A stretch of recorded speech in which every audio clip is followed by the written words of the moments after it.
कल मैंने बताया था ना कि मेरे घर में विधायक जी आए थे और उन्होंने एक स्कूल प्रोजेक्ट का उद्घाटन किया था। तो वो स्कूल मेरे घर के सामने ही है, वहाँ का कंस्ट्रक्शन का कुछ काम है जो मेरे पापा को मिला है। तो अभी मैं आपको वो स्कूल के कुछ ग्लिम्सेस दिखाती हूँ। वहाँ अभी प्रेयर चालू होगा। चलिए, और ये गुड न्यूज़ है कि मेरी दीदी भी वहाँ पे टीचर है। अभी अभी उन्हें जॉब लगी है। We all are very happy. देखिए कितना अच्छा नज़ारा होता है ना सुबह सुबह।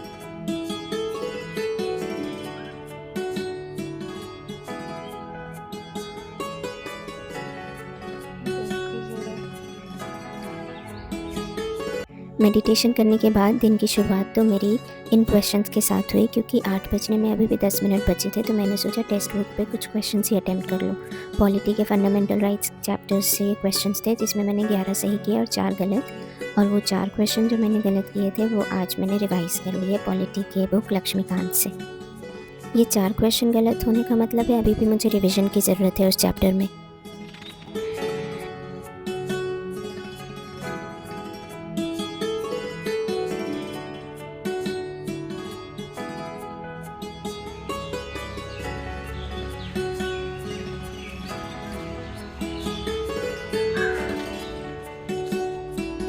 अभी लीची का सीज़न है और हमारे घर में बहुत सारे लीची के पेड़ हैं। तो ये आंटी आई है बार्गेनिंग करने के लिए, उन्हें लीची बेचने ले जाना है ना, इसीलिए। इसके बाद मैंने चाय बनाई और मैं चली गई पापा को चाय और पानी देने के लिए।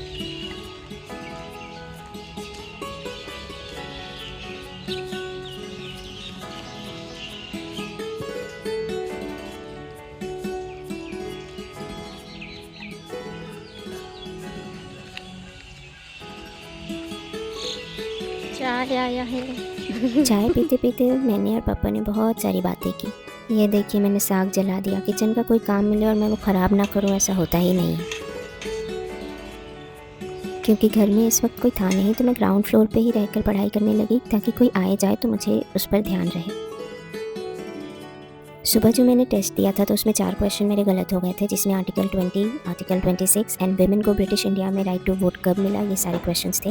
अगर आपको इनके आंसर्स पता है तो आप कमेंट बॉक्स में आंसर कर सकते हो। क्योंकि मैंने वो क्वेश्चंस गलत कर दिए थे तो मुझे लगा एक रिवीजन की ज़रूरत है, तो मैंने वो क्वेश्चंस, या फिर मैं कहूँ कि वो चैप्टर मैंने रिवाइज़ कर लिया।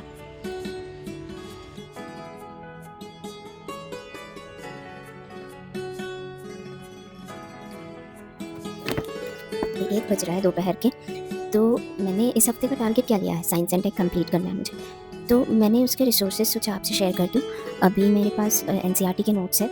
अगर आपके पास एनसीईआरटी बुक है तो आप वो रेफ़र कर सकते हो, लेकिन मेरे हिसाब से मैंने अपने आप के लिए ये हरिहंत का नोट्स ज़्यादा बेटर समझा, क्योंकि यहाँ पे सब कुछ क्लास 6 से लेकर 12 तक ओल्ड प्लस न्यू एनसीईआरटी का पूरा कंपाइलेशन है। तो अगर आप एक बार पढ़ लेते हो तो आप रिवाइज़ आसानी से कर सकते हो इस बुक से। और जब एनसीईआरटी में पढ़ती थी तो नो डाउट एनसीईआरटी बुक पढ़ना इज़ कम्प्लीटली रिकमेंडेबल, लेकिन मेरे लिए वो काम नहीं करता था, क्योंकि मैं वो मतलब एक जगह मैंने कभी वो बुक्स रखी ही नहीं, और वो कभी मैंने पढ़ा फिर कब मैंने रिवाइज़ भी नहीं किया, वो कंसोलिडेट नहीं हो पाया मुझसे। तो इसलिए ये जब बुक है ना, ये एक ही जगह सब कुछ है। आप एक बार पढ़ो, 2 बार पढ़ो, 4 बार पढ़ो, वो इधर से उधर कुछ नहीं होने वाला। लेकिन जब मैं पीडीएफ पढ़ती थी वो एनसीईआरटी बुक की ऑनलाइन, तो मैंने बहुत सारी किताबें पढ़ी, लेकिन वो कभी उसे मैं रिवाइज़ नहीं कर पाई। तो इसलिए पहला तो ये एनसीईआरटी के लिए। और दूसरा है ये यूपीएससी प्रीलिम्स के लिए साइंस एंड टेक्नोलॉजी का पल्स हैंड रिटन नोट्स। इसमें मैं यूपीएससी के लिए एवरीथिंग इन डिटेल लिखा हुआ है। जैसे सोलर सिस्टम है तो आपको इसमें इंटरनेशनल एस्ट्रोनॉमिकल यूनियन के बारे में बताया गया है, कब फाउंड हुआ, कब उसका एम क्या है, हेडक्वार्टर क्या है। दूसरा सोर्स ये है मेरा। और मेंस के लिए मेरे पास पीवाईक्यू की ये बुक है, जिसमें मैं सबसे पहले तो मेंस के पीवाईक्यूज़ देखूंगी, और पीटी 365 जो होता है वो मेंस के लिए मैं वो पीडीएफ से रेफ़र करूँगी। और मेरे पास लेक्चर्स है कुछ साइंस एंड टेक्नोलॉजी के। और ऐसा नहीं कि इसी वीक में पूरा ये कंप्लीट हो जाएगा, हो सकता है मैं साइकिल में कंप्लीट करूँ सब्जेक्ट, जैसे कि इस वीक पहले मैं साइंस एंड टेक कर लेती हूँ, नेक्स्ट वीक मैं पॉलिटी कर लूँ, मे भी देखते हैं। फिर हो सकता है 4th 5th साइकिल में फिर से साइंस एंड टेक वापस आए, तो जो पोर्शन मैं अभी कंप्लीट नहीं कर पाऊंगी वो मैं तब करूँगी। ये मेरा प्लान है, देखते हैं कैसे काम करता है ये। अगर आप कुछ सजेस्ट करना चाहें तो कर सकते हैं, feel free to do. Easy, nothing exciting. सब कहानी शाम को बताएगा, हम जान रहे।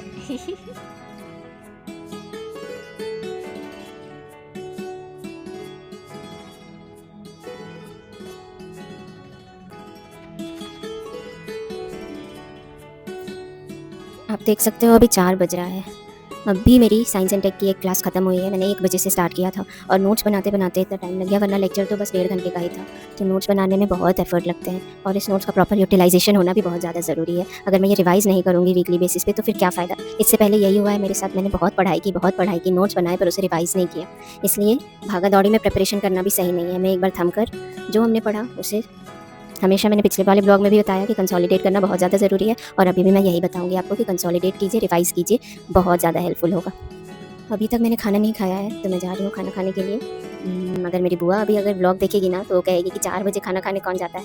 लेकिन मेरे पापा ने सिखाया है ये कि पहले काम देखो, खाने-पीने की चीज़ें तो होती रहेंगी। इतना खाओ कि ज़िंदा रह पाओ। ये उन्होंने मुझे बहुत पहले से सिखा दिया। वो बहुत ज़्यादा मेहनती है और मुझे भी बहुत मेहनत करने की आदत उन्हीं से आई है। चलिए चलते हैं अभी खाना।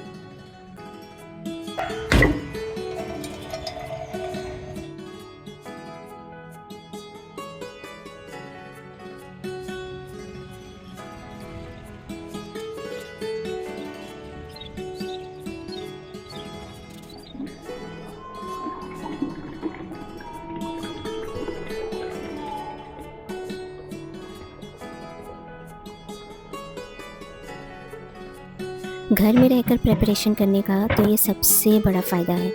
हम जब जो चाहें, जितना चाहें उतना खा सकते हैं और मेरे घर में तो हमें ख़रीदने की भी ज़रूरत नहीं पड़ती। नारियल भी यहीं है, लीची भी यहीं है, आम भी यहीं है।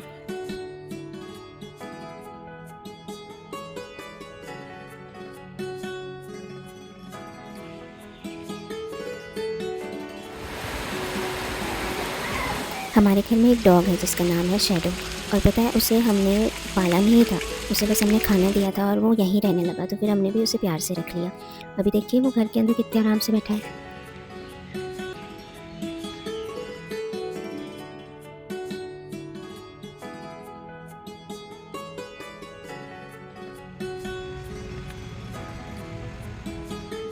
कहाँ ये विड सेट है? नहीं नहीं वाइड है कौन मेरा विड सेट। तुम तो विड सेट पढ़ रहा था उसको। कब हम ऐसा झूठ मत बोलिए। अभी रात के 11 बज रहे हैं और मुझे बहुत तेज़ नींद आ रही है।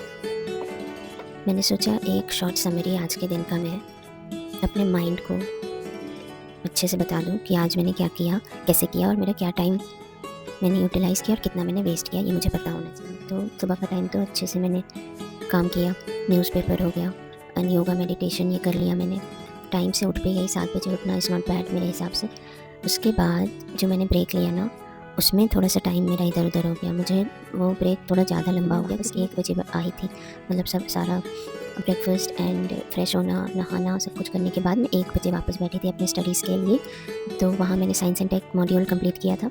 मैं ज़्यादा तो नहीं कवर कर पाई, मैंने एक ही लेक्चर कवर किया था, उसमें बहुत सारा कंटेंट है आई स्वेयर, एंड उस कंटेंट को करने में मुझे 3 घंटे लग गए विथ प्रॉपर नोट्स। उसके बाद का ब्रेक भी मैंने बस, जब मैं लंच करने 4 बजे गई तो मुझे बस 1 घंटे का ब्रेक चाहिए था, पर वो ब्रेक हो गया था 1 घंटे 40 मिनट का। तो वहाँ 40 मिनट वहाँ भी मेरे चले गए थे इधर उधर। तो मुझे लगता है वो सारे ब्रेक के जो टाइम मैं एक्स्ट्रा दे रही हूँ वो टाइम को मुझे कम करना पड़ेगा। वो एक हुआ। तो उसके बाद मैं ऑप्शनल पढ़ने के लिए बैठी, तो जैसे ही मैं ऑप्शनल पढ़ने बैठी ना, सिर्फ ज़्यादा से ज़्यादा 1 घंटा हुआ होगा पढ़ते और मौसम पूरा कल की तरह ही ख़राब हो गया। बारिश तो हो ही रही थी, शाम होते होते फिर से इलेक्ट्रिसिटी चली गई, फिर से वही बारिश होने लगी, तो इसकी वजह से फिर से मुझे डिस्टर्बेंस हुआ।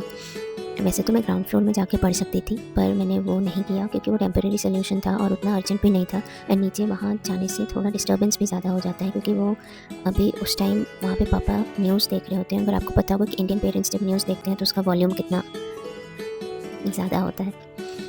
मैं देखूँ तो प्रोडक्टिविटी मेरी 6 आवर्स की ही रही, जबकि मैं चाहती थी कि मैं 8 आवर्स की प्रोडक्टिविटी रखूँ एटलीस्ट। मैक्सिमम जितना मैं कर पाऊँ उतना ठीक है, पर मैंने सोचा कि चलो एक वीकली टारगेट रख लेते हैं कि वीक का जो प्रोडक्टिविटी होना चाहिए मेरा वो 48 आवर्स तो होना ही चाहिए 6 दिनों का। संडे मैं इंक्लूड नहीं कर रही, उसमें मुझे लगता है मुझे ज़्यादा रिकॉल एंड रिविज़न के टाइम को ही देना पड़ेगा संडे का समय। तो इसीलिए ये मेरा टारगेट होना चाहिए कि मुझे पूरे वीक में 48 आवर्स तो पढ़ना ही पढ़ना है। आपको ये आइडिया कैसा लग रहा है? क्या ये काम करेगा?